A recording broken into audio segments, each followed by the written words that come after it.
El título de este video puede parecer extraño, ya que en él se mencionan tres temas que parecen no tener ninguna relación entre sí: el juego de los avalorios, los solitones ópticos y el último teorema de Fermat. Sin embargo, como veremos en este video, estos tres temas sí están relacionados. Empecemos viendo qué es el juego de los avalorios. El juego de los avalorios es la última de las 11 novelas que escribió Hermann Hesse, quien fuera Premio Nobel de Literatura en 1946. Y en esta lista podemos ver las 11 novelas que escribió Hesse entre 1904, cuando tenía 27 años, y 1943, cuando tenía 66. De estas 11 novelas, las 5 que se indican en letras negritas son probablemente las más conocidas. Y estas 5 novelas se parecen entre sí. En todas ellas se narra la vida de un hombre que siente que el verdadero sentido de la vida debe ser algo más importante que los objetivos materiales, económicos y políticos que usualmente impulsan las actividades que vemos a nuestro alrededor. Y en las 5 novelas, el protagonista nunca logra alcanzar lo que anhela. Quizás porque Hesse mismo nunca logró encontrar ese misterioso sentido de la vida. Bien, el juego de los avalorios, cuyo título completo es el que se ve en negritas arriba a la derecha, es la biografía de Joseph Necht, quien llega a ser el director de una sociedad medio secreta, cuyo objetivo es mantener vivos los ideales auténticos de la cultura y el arte. Y entre los integrantes de esta sociedad se acostumbraba a jugar un juego que podía adoptar tres modalidades diferentes. A. Podía consistir en continuar un tema dado. B. O bien hacer variaciones de ese tema. C. O bien encontrar relaciones inesperadas entre el tema propuesto y otras cosas que inicialmente parecerían no tener ninguna relación con el tema inicial. Curiosamente, gran parte de los trabajos de investigación científica son el resultado de aplicar las ideas mostradas en los incisos A y B. Desde ese punto de vista, buena parte de los artículos de investigación pueden ser considerados como juegos de avalorios complicados, y por lo tanto, los científicos son, en cierta medida, buenos jugadores de avalorios. ¿Y qué pasa con la modalidad C del juego de los avalorios? Encontrar relaciones inesperadas entre un tema propuesto y otros temas que parecerían no tener ninguna relación con el tema inicial. También este tipo de hallazgos ocurren en las ciencias, pero esto no es tan frecuente. El encontrar una relación de este tipo, una relación nueva entre campos que se consideraban ajenos, es siempre un hallazgo interesante que cambia nuestra comprensión de las cosas. Ahora bien, un tema de investigación en física que ha contribuido de manera particularmente importante al hallazgo de relaciones inesperadas entre campos distintos es el estudio de los solitones ópticos. ¿Y qué son los solitones ópticos? Son pulsos de luz que pueden propagarse por una fibra óptica sin deformarse. Su existencia fue predicha por Akira Hasegawa en 1973 y confirmada experimentalmente en 1980, cuando Mollenhauer, Stollen y Gordon, de los laboratorios Bell, lograron transmitir pulsos de 7 picosegundos de duración a lo largo de una fibra óptica. Y aquí vemos a Akira Hasegawa. ¿Por qué son importantes e interesantes los solitones ópticos? Hay dos razones fundamentales. Primera, el estudio de los solitones ópticos es el fundamento de la tecnología de telecomunicaciones por fibra óptica, la cual ha avanzado a gran velocidad. El primer cable submarino de fibra óptica enviaba pulsos de luz a un bitrate de 140 megabits por segundo, en 1988. Para el año 2000 se enviaban 100 gigabits por segundo. Los cables Marea y Brusa, tendidos en el 2018, envían 160 terabits por segundo. Y actualmente hay más de 1 millón de kilómetros de cables submarinos en el mundo. Aquí vemos los cables submarinos tendidos entre América y Europa. Y la segunda razón por la cual los solitones ópticos son interesantes es una razón matemática. Los solitones ópticos se describen mediante ecuaciones diferenciales parciales no lineales muy especiales. En particular, La ecuación central en este campo, la llamada ecuación no lineal de Schrödinger, es probable la ecuación diferencial parcial no lineal más interesante de la física matemática. Y algunas razones para ello son las siguientes. Primera, es una ecuación totalmente integrable, lo cual quiere decir que el problema de condiciones iniciales para esta ecuación puede resolverse de manera analítica. Para apreciar cuán extraordinario es esto, basta recordar que hasta 1966 no se conocía ninguna ecuación diferencial parcial no lineal que pudiera resolverse de manera analítica. Y fue hasta 1967 que se logró resolver una única ecuación diferencial parcial no lineal de forma analítica, la famosa ecuación de Korteweg-de Vries. Segunda razón, tiene infinitas cantidades conservadas. Tercera, tiene una estructura lagrangiana. Cuarta, tiene soluciones analíticas que describen la interacción de n solitones. Quinta, tiene muchísimas variantes de interés, decenas de variantes. Y sexta, aparece al estudiar temas muy diferentes. Aquí podemos ver la ecuación no lineal de Schrödinger estándar y algunas de sus variantes más conocidas. Hasta arriba podemos ver a la ecuación no lineal de Schrödinger estándar, la cual es útil para describir pulsos del orden de 5 picosegundos de duración y unos pocos miliwatts de intensidad. En la siguiente ecuación, la primera de las variantes, hemos añadido una tercera y una cuarta derivadas temporales. Y esto se hace cuando queremos describir pulsos más cortos, de 900 femtosegundos a un picosegundo de duración. Luego, en la segunda variante, aparece una no linealidad adicional, y esto se hace cuando queremos describir pulsos un poco más intensos. En la tercera variante, hemos añadido ambas cosas, derivadas temporales adicionales y una no linealidad adicional. Y esta ecuación resulta ser una sorpresa, ya que tiene un tipo nuevo de solitones que se creía que no podían existir, y a estos nuevos solitones se les llamó más tarde solitones embebidos.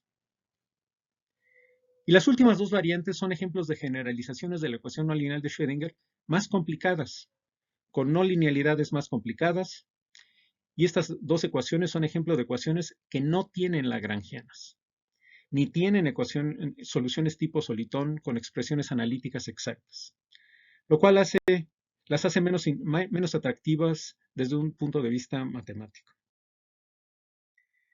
En esta nueva diapositiva podemos ver que también existen generalizaciones de la ecuación no lineal de Schrödinger en las cuales aparecen términos más novedosos. En la primera ecuación podemos ver una variante de la ecuación no lineal de Schrödinger en la cual, en vez del término no lineal usual, aparece un integral con el módulo cuadrado de u dentro de la integral. Físicamente, esta integral aparece cuando el índice de refracción en un punto del material no solo depende de la intensidad de la luz en ese punto, sino que depende de una especie de promedio de la intensidad de la luz en todo un entorno de ese punto.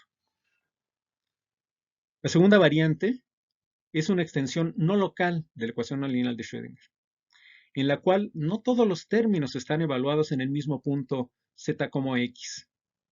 Uno de los factores está evaluado en -x. Esto parece extrañísimo, pero sí es posible encontrar arreglos experimentales en donde la intensidad de la luz obedece a una ecuación de este tipo. Y en la tercera variante, podemos ver una generalización fraccionaria de la ecuación no lineal de Schrödinger, en la cual aparece una derivada fraccionaria de un orden alfa entre 2 y 3, que reemplaza a la segunda y tercera derivadas temporales que usaríamos para describir pulsos cortos. Y la derivada fraccionaria que aparece en esta ecuación es un operador complicado, que es el promedio de la derivada fraccionaria izquierda más la derivada fraccionaria derecha. Y en la última ecuación de esta diapositiva podemos ver la definición de una derivada fraccionaria izquierda que nos muestra que estas derivadas fraccionarias son cosas complicadas. Hemos pues dicho que la ecuación NLS es la ecuación central en el estudio de los solitones ópticos. Pero lo que no hemos dicho es que la ecuación NLS también aparece en muchos otros campos. Aquí vemos algunos de los campos en donde la ecuación no lineal de Schrödinger juega un papel importante. fibras ópticas, cristales líquidos, condensados de Bose-Einstein, plasmas, ondas en el mar y cristales fotorrefractivos.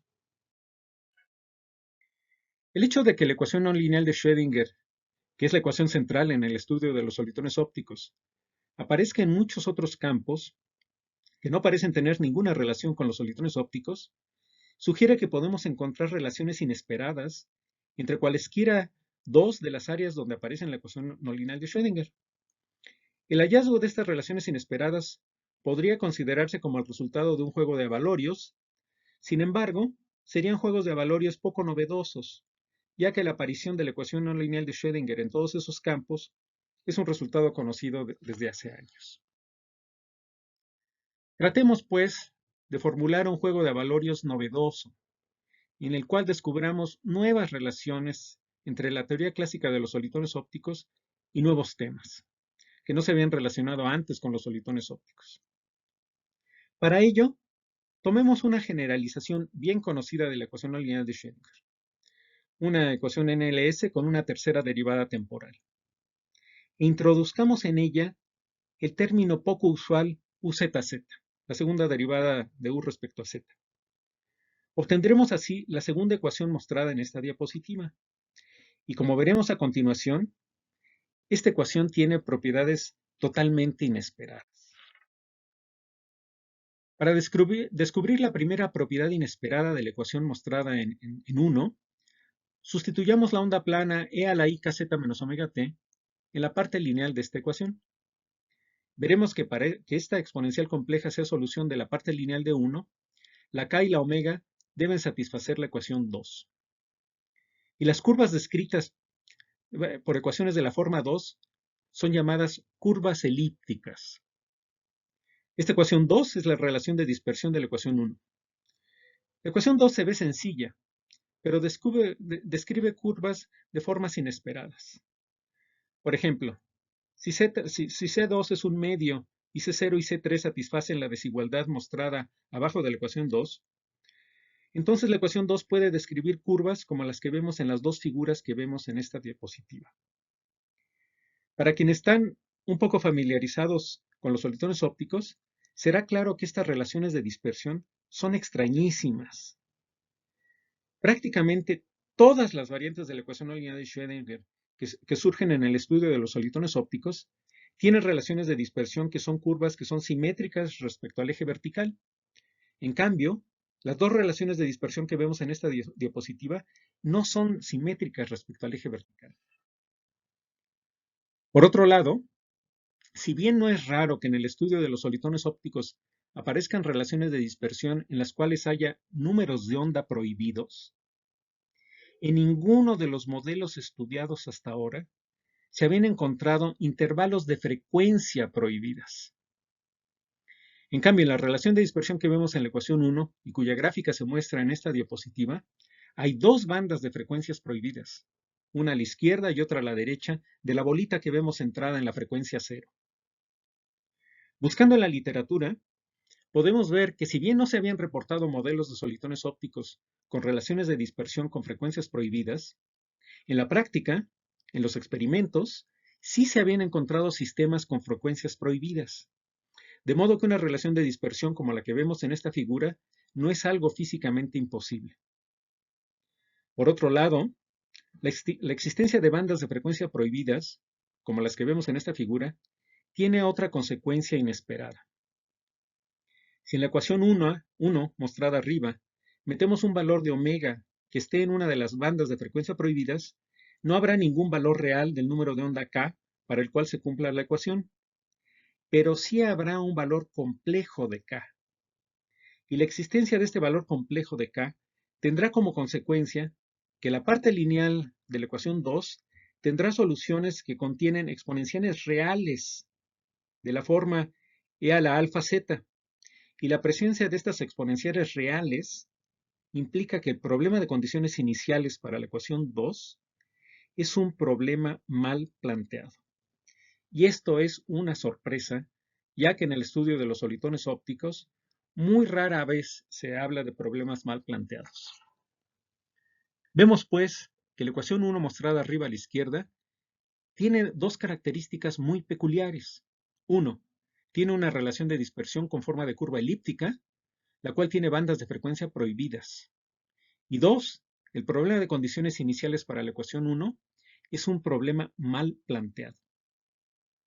La segunda de estas dos características es particularmente interesante, ya que los problemas mal planteados son problemas muy especiales, extraordinariamente difíciles de resolver.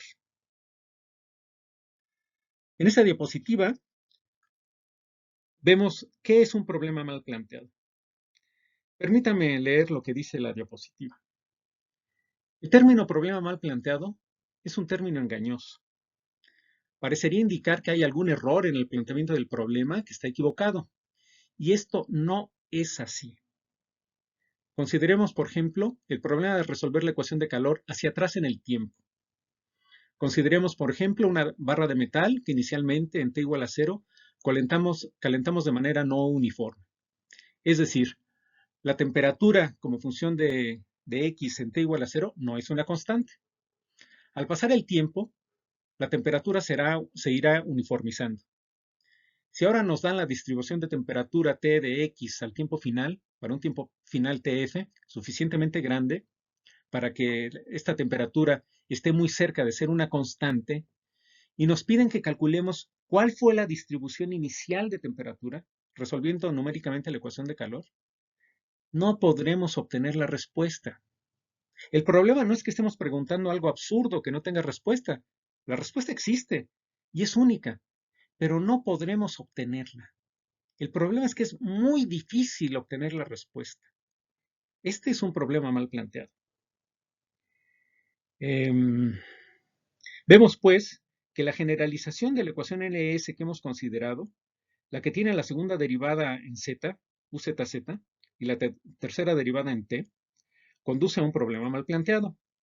Y la causa esencial de este mal planteamiento no es la tercera derivada en el tiempo. Ese término solo causa que el pulso se mueva a lo largo del eje t. Lo que causa ese mal planteamiento es la introducción de la segunda derivada en z. Tratemos de entender mejor por qué la introducción de este término complica tanto las cosas.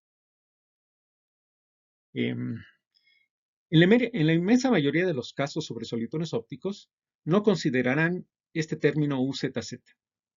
En algunos pocos artículos, solo mencionarán que tomarán en cuenta the slowly varying envelope approximation, que matemáticamente es lo mismo que la famosa aproximación paraxial, que dentro de esa aproximación podemos despreciar al término UZZ. Y dirán que este término es despreciable simplemente porque es un término pequeño en comparación a los demás. Pero, ¿despreciar UZZ es una simple aproximación? En esta diapositiva mostramos que despreciar a la segunda derivada UZZ es un asunto que está lejos de ser trivial. Veamos lo que dice la diapositiva. Hemos visto que el problema de condiciones iniciales para la ecuación 1 es un problema mal planteado. Y esto es debido a que la presencia de los términos UZZ más UTT, que vemos en 2, hacen que la ecuación 1 se comporte como la ecuación de Laplace. De manera que para definir una solución particular de 1, necesitamos especificar condiciones de frontera, no condiciones iniciales. En cambio, para definir una solución particular de la ecuación 3, necesitamos especificar una condición inicial. Por lo tanto, despreciar la segunda derivada en z en la ecuación 1 es un asunto delicado, pues cambia cualitativamente la ecuación. Es como si reemplazáramos una ecuación elíptica por una hiperbólica, lo cual es, como dice Gaby Fivich, bastante cuestionable. Examinemos con un poco más de cuidado la forma que toma la relación de dispersión cuando metemos la segunda derivada UZZ en la ecuación no lineal de Schrödinger, en la que también hemos metido una tercera derivada en el tiempo. Es decir, consideremos la relación de dispersión de la ecuación que se ve hasta arriba de esta diapositiva. Esta relación se ve en el segundo renglón de la diapositiva. Podemos ver que esa relación es un caso particular de ecuaciones como la que se muestran en el tercer renglón. Podemos ver que no es una ecuación demasiado complicada. En el miembro izquierdo aparece un polinomio cúbico en omega, y en el miembro izquierdo hay un término cuadrático y un término lineal en k, más un término cruzado k omega. Las ecuaciones de esta forma pueden tener gráficas como las que se muestran en las 4 figuras de abajo. Y existe una condición entre los coeficientes de la ecuación que garantiza que la curva no se intersecte a sí mismo, como en la tercera figura, ni tenga picos, como en la cuarta figura. Cuando esta condición se cumple, la curva solo podrá ser como las curvas mostradas en las 2 primeras figuras, y en ese caso decimos que tenemos una curva elíptica. Y como veremos un poco más adelante, las curvas elípticas tienen una importancia que difícilmente podríamos haber imaginado. Lo que podemos observar hasta este momento es que una ecuación como la mostrada arriba a la izquierda se relaciona con curvas elípticas y con problemas mal planteados. Esto resulta de interés porque ambas cosas, las curvas elípticas y los problemas mal planteados, no son cosas con las que nos encontremos todos los días, ni en el estudio de los solitones ópticos, ni en ninguna otra área de la física. Pero lo que resulta aún más inesperado es que esas dos cosas, curvas elípticas y problemas mal planteados, están íntimamente relacionadas con la criptografía. Por lo tanto, existe una relación totalmente inesperada entre el estudio de los solitones ópticos y la criptografía. Y el hallazgo de esta nueva e inesperada relación podría considerarse como el resultado de un juego de avalorios exitoso. Pero ahora quisiera que consideráramos con más detenimiento las relaciones entre solitones ópticos y curvas elípticas, porque la característica más importante de las curvas elípticas es que se relacionan con una conjetura muy importante, la conjetura de Taniyama-Shimura. Probablemente muchos de ustedes nunca hayan oído hablar de la conjetura de Taniyama-Shimura, pues casi nunca se menciona en la licenciatura, ni en física ni en matemáticas, ya que es un tema bastante especializado y es difícil de entender con detalle. Sin embargo, es importante tener una idea de lo que se trata esta conjetura, aunque sea de forma cualitativa, ya que como veremos en unos minutos, esta conjetura ocupa un lugar especialísimo en la historia de las matemáticas. Y aquí les muestro a Taniyama y Shimura, ya que estos dos jóvenes matemáticos merecen ser conocidos.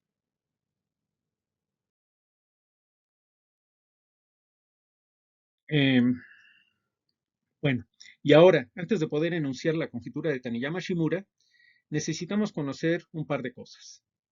Para empezar, tenemos que saber qué son las formas modulares.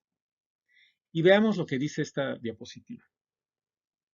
En 1955, Taniyama, entonces de 27 años, encontró una relación totalmente inesperada entre dos temas que parecían no tener ninguna relación: las curvas elípticas y las formas modulares.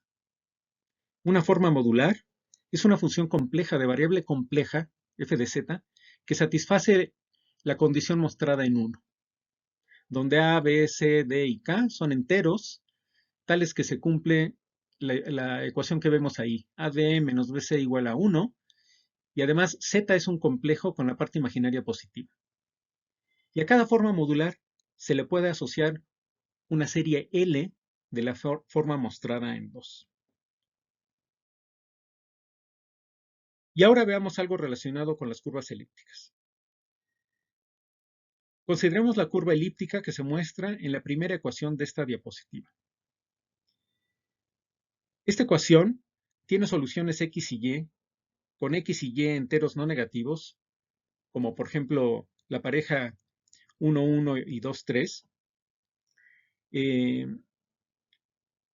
Pero nuestra computadora no puede determinar cuáles son todas las soluciones de este tipo, ya que x y y pueden crecer indefinidamente. Sin embargo, nuestra computadora sí puede determinar todas las soluciones x, y, con x y y enteros no negativos menores que n, con n cualquier natural, de la congruencia mostrada en 2. ¿Recordamos qué son las congruencias? Para recordar que es una congruencia, conviene imaginar una carátula de reloj en la cual aparecen los números del 1 al 12. Y ahora preguntémonos Algo muy sencillo. ¿Dónde colocaríamos a las 13 horas en este reloj? Pues evidentemente la posición que le correspondería a las 13 horas coincide con la posición del número 1.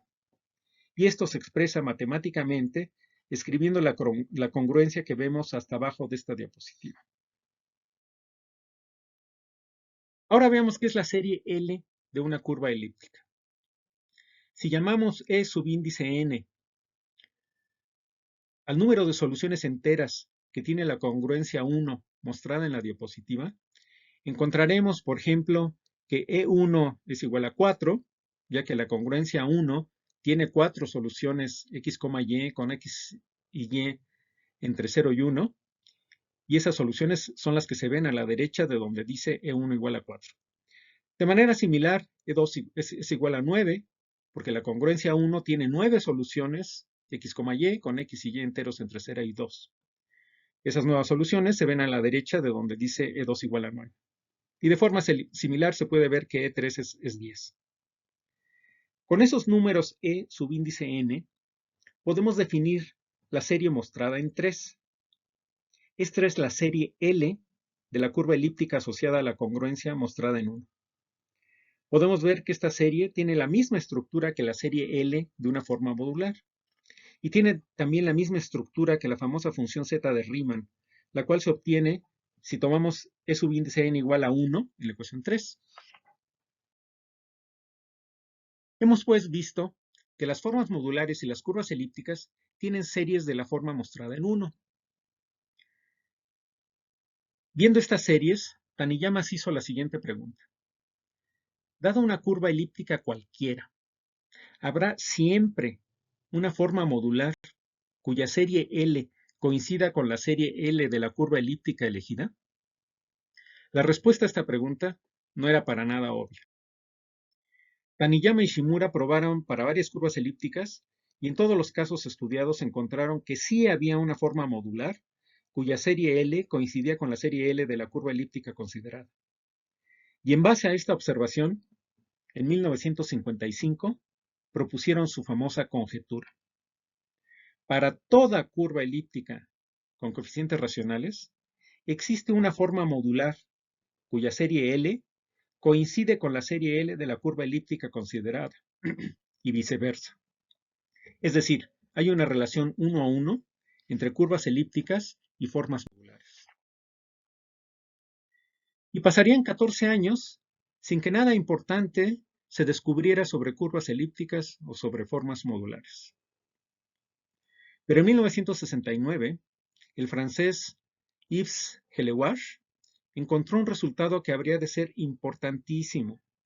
Hellewache encontró que la ecuación elíptica mostrada en 1, con A, B y P enteros, y P mayor que 2, tendría propiedades rarísimas si existiera otro entero C tal que se cumpliera la ecuación 2. Es decir, si el último teorema de Fermat fuera falso. Es decir, Hellewache encontró que si el último teorema de Fermat fuera falso, habría una curva elíptica con propiedades rarísimas. Así pues, Hellewache fue el primero en descubrir que existe alguna relación entre el último teorema de Fermat y las curvas elípticas.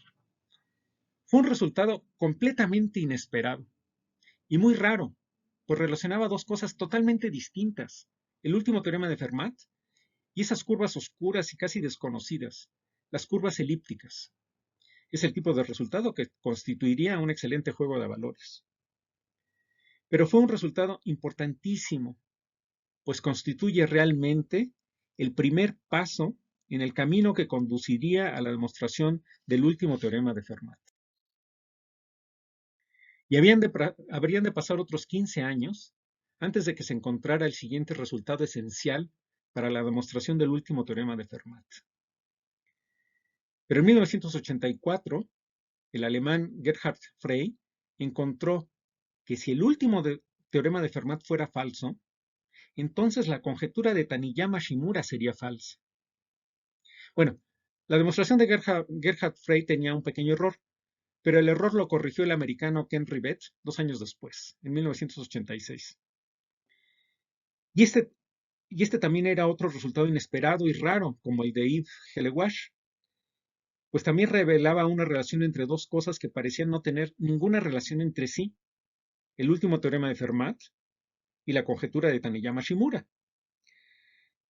Y el resultado de Gerhard Frey era importantísimo, pues implicaba que, si la conjetura de Taniyama-Shimura fuera verdad, entonces el último teorema de Fermat sería cierto. Con el resultado de Gerhard Frey y Ken Rivett, que completaba el trabajo de Yves Hellewasch, quedaba clarísimo cuál era el camino a seguir para demostrar el último teorema de Fermat. Había que demostrar la conjetura de Taniyama-Shimura. Conviene pues recordar que en realidad el camino para demostrar el último teorema de Fermat fue descubierto por estos 5 matemáticos: Yutaka Taniyama, Goro Shimura, Yves Hellewasch, Gerhard Frey y Ken Rivett.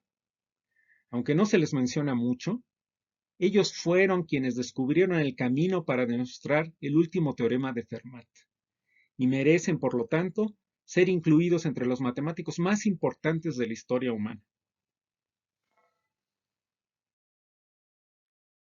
Una vez que se supo que lo que había que hacer para demostrar el último teorema de Fermat era demostrar la conjetura de Taniyama-Shimura, Andrew Wiles, un matemático inglés familiarizado con las formas modulares, se puso a trabajar en la demostración de esa conjetura. Para demostrarla, Andrew Wiles tuvo que ir demostrando una larga serie de resultados intermedios y le llevó 7 años completar la demostración. Finalmente, en junio de 1993, 7 años después de que Gerhard Frey y Ken Rivett presentaran sus resultados, Andrew Wiles presentó 3 conferencias en Oxford que contenían su demostración de la conjetura de Taniyama-Shimura y que equivalían, por lo tanto, a la demostración del último teorema de Fermat.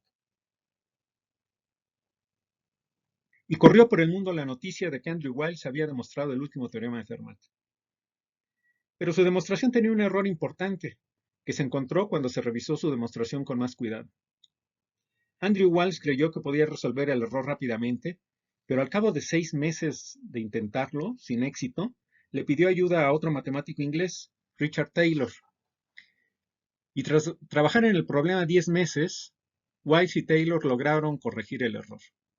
Y en mayo de 1995 se publicó la demostración de Andrew Wiles en la revista Annals of Mathematics. El último teorema de Fermat había sido finalmente demostrado, 358 años después de que Fermat lo escribiera alrededor de 1837. Y aquí podemos ver la secuencia de resultados esenciales que condujeron a la demostración del último teorema de Fermat.